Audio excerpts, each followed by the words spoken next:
Pero pag na-overcome nyo yan, mga kapiksi, no, swerte yung nag-aantay sa inyo. So, bibigyan kayo ng chance ni universe para ma-experience nyo naman yung swerte. Pero, the change has to come from within yourself.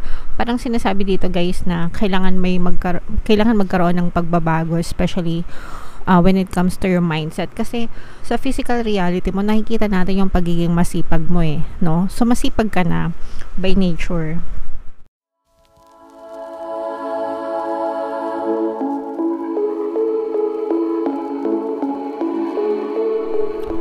Hello guys, Money Come to Me. Money kapalaran tayo for November 2024 para sa Capricorn, Sun, Moon, Rising, Sign, and Venus. Shuffle ko yung cards, guys. Hanapin ko yung energy ng money at saka yung energy ng Capricorn.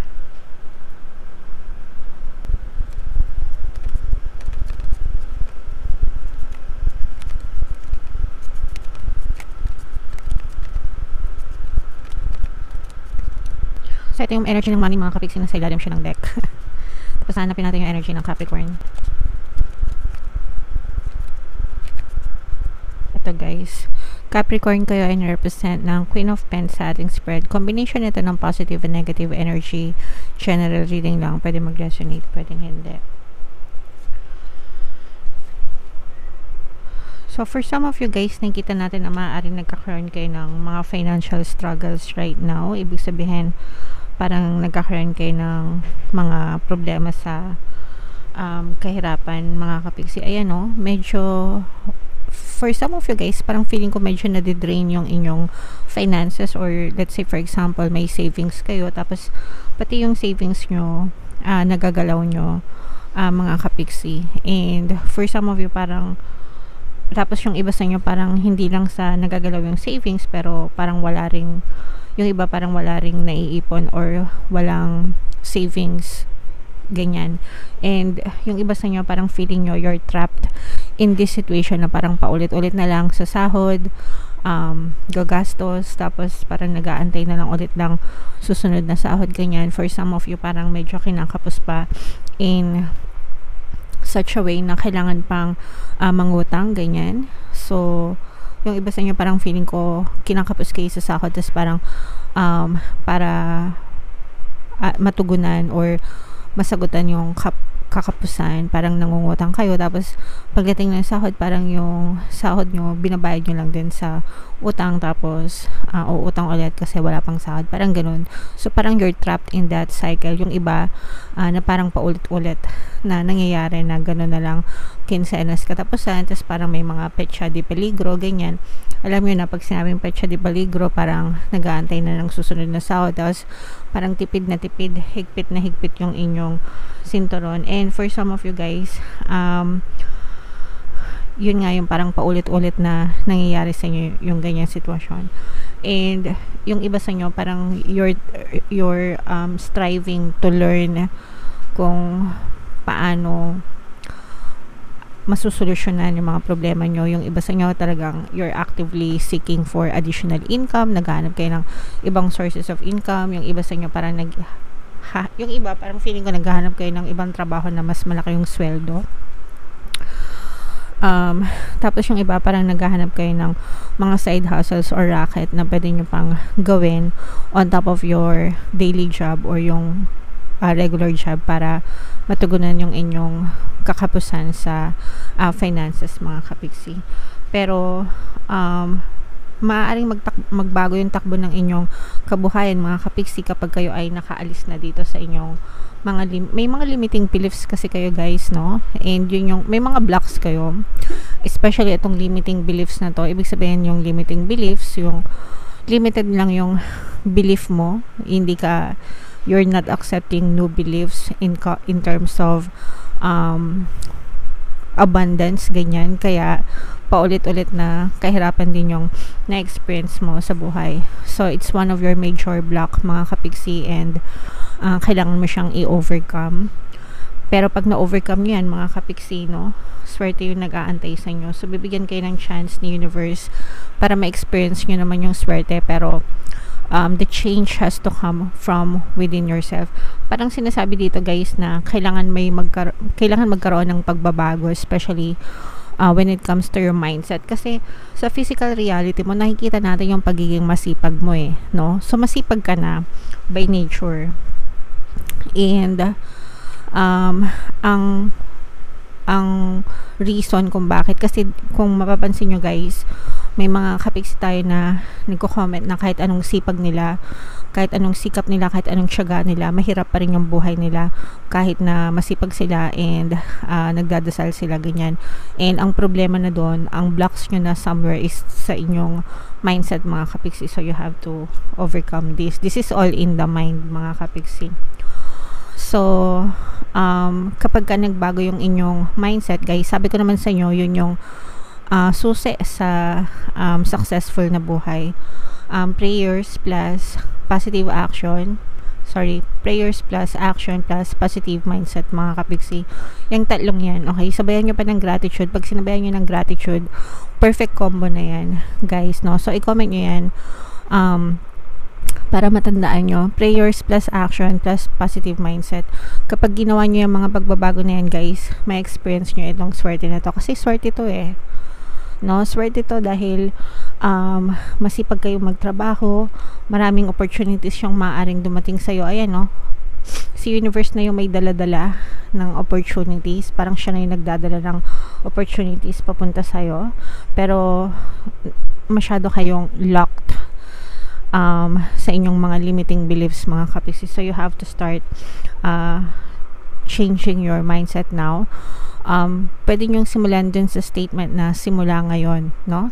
Especially kung let's say for example, ang nakikita mo sa reality mo is paghihirap, puro problema, puro kakapusan ng pera, puro utang, ganyan. Mahirap talaga mag-change ng mindset kapag palaging ganun yung na-experience mo. Pero pag sinabi mo yung salitang simula ngayon, okay? Simula ngayon, from now on, uunlad din ang buhay ko. From now on, aasenso din ako. From now on, giginhawa din yung pamumuhay ko. Doon kayo mag-start sa statement na ganun mga kapiksi, para magkaroon kayo ng least resistance, no? Kasi kapag sinabi nyo na mayaman ako, maginhawa ako, blessed ako, swerte ako, tapos may resistance yung subconscious mind nyo, mahirap siyang ma-reprogram. Pero pag sinabi nyo from now on, simula ngayon, okay, medyo na lilesen yung resistance nyo, okay? So pwede nyong sabihin nyo ng paulit-ulit. I-comment nyo yan sa baba mga kapiksi. From now on, swerte ako. From now on, marami akong opportunities. From now on, pagpapalain din ako, okay? So i-comment nyo yan sa baba para ma-experience nyo itong mga swerte na ito. Sayang itong guys, so sayang yung swerte kasi nahaharang, nabablock, okay? So yeah, tingnan pa natin guys, yung iba sa inyo talaga nagmamatsyag kayo, yung iba sa inyo kilos ng kilos, pero ang nakikita nyo pa rin kahit nung kumikilos kayo is yung mga kahirapan, tapos parang napufrustrate kayo. Comment down below guys if nakaka-resonate kayo. Napufrustrate kayo kasi kahit anong sipag nyo at tiyaga nyo, talagang puro kamalasan yung nakikita nyo, and the more na nagre-react kayo doon, the more na minamalas kayo. So that's why you have to, wag nyong i-ignore, no? Wag nyong i-ignore yung 3D kasi sabi nila, ignore mo yung 3D and persist sa gusto nyo. You don't have to ignore the 3D mga kapiksi, you just have to accept it, no? Okay, mahirap yung buhay ko kasi puro kahirapan yung iniisip ko, pero magbabago na yan ngayon. From now on, giginhawa din ako, okay? From now on, gagaan din yung buhay ko. From now on, malalampasin ko rin yung mga problema na yan. Ayun, ang dami mong tinik sa dibdib guys, so kita nyo ba? Yan yung mga problema nyo, no? Ang dami nyong problema sa finances, ang dami nyong parang mga naipon na tinik sa dibdib na kahirapan, na parang feeling nyo hindi, natrap na kayo dyan, na hindi na kayo makalis-alis. So don't worry guys, because everything is changeable and malleable. Lahat pwedeng mabago. Pero magsisimula yung change sa inyo muna. Change has to come from within. And kapag nagbago kayo guys, patuloy na magbabago yung inyong kabuhayan.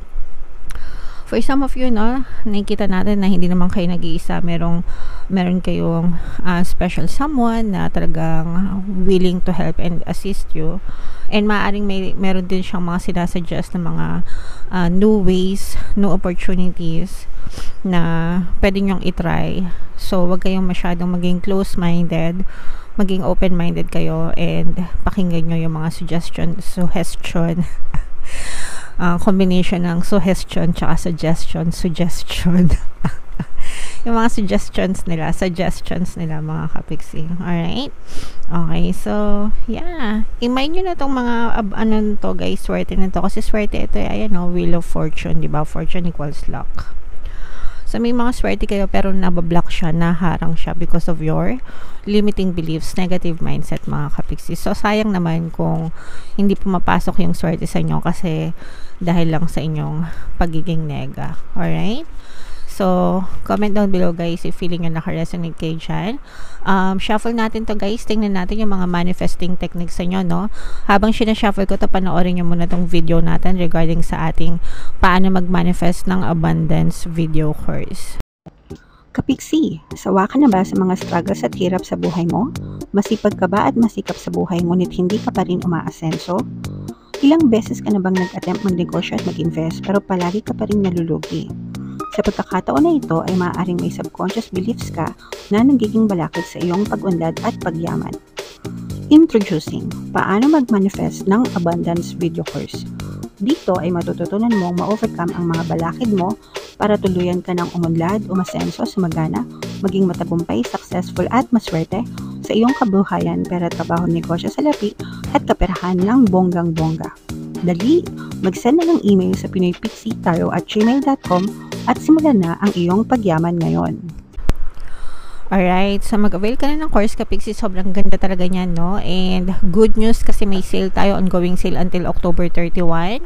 Sa lahat na mag-avail ng course, magbibigay ako ng 10% discount mga kapiksi, so mag-avail na kayo.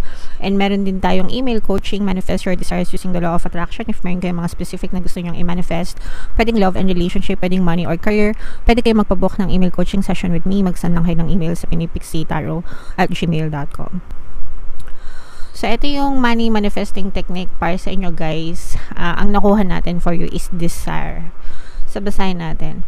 Go window shopping. Gaze at all items you would love to own. Imagine using them and enjoying them. Regularly repeating this exercise will help to attract things you long to have mga kapiksi. So, kung gusto nyo mag-window shopping, physically pwede. Kung gusto nyo online, pwede rin kasi diba, may mga online platforms na tayo like Shopee and Lazada, yung pinakasikat dito sa Pilipinas.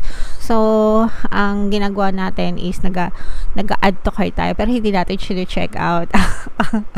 Kaway-kaway sa mga nakaka-relate. Ako mahilig ako mag-browse lang tapos add to cart pero hindi ko siya check out kasi tinitingnan ko kung kailangan ko talaga siya or gusto ko lang. Sometimes may mga ganun no? So, pwede nyo siyang gawin mga kapiksi, no? Tingnan nyo yung mga items na gusto nyo bilhin, ganyan. Tapos, imagine using them, no? Imagine using them. Using your visualization. This is a visualization technique, mga kapiksi. Kapag gumamit na kayo ng imagination, visualization technique na yun, and imagine na ginagamit nyo yung mga pinamili nyo, and how would you feel kapag meron na kayo nung item na yon, ganyan. So, before I try this mga kapiksi, gusto ko magkaroon ng hikaw. Alam ko na ano ko na to, na ikwento ko na sa inyo to. Gusto ko magkaroon ng hikaw, so nag-search ako online ng mga earrings na gusto ko. Hindi kasi ako sanay mag-earrings, pero gusto ko mag-earrings. So, naghahanap lang ako, parang ilang days, hanap ako ng earrings na gusto ko, pero wala naman akong binili, okay? Pero hanap lang ako ng earrings na gusto kong isuot. And then, meron akong friend from Dubai, siya yung best friend ko, umuwi siya nung time na yon, and nung nag-meet kami, ang regalo niya sa akin ay earrings, mga kapiksi. Okay, earrings. So, regularly doing them, this exercise will help you attract things. So, dahil gusto ko magkaroon ng earrings, pero not necessarily na binili ko siya, na-attract ko siya by using the power of my imagination, mga kapiksi. So, that's how you attract things in your life. So, pwede nyo rin siyang gawin, guys. Alright? Okay, so yan yung money manifesting technique para sa inyo, guys.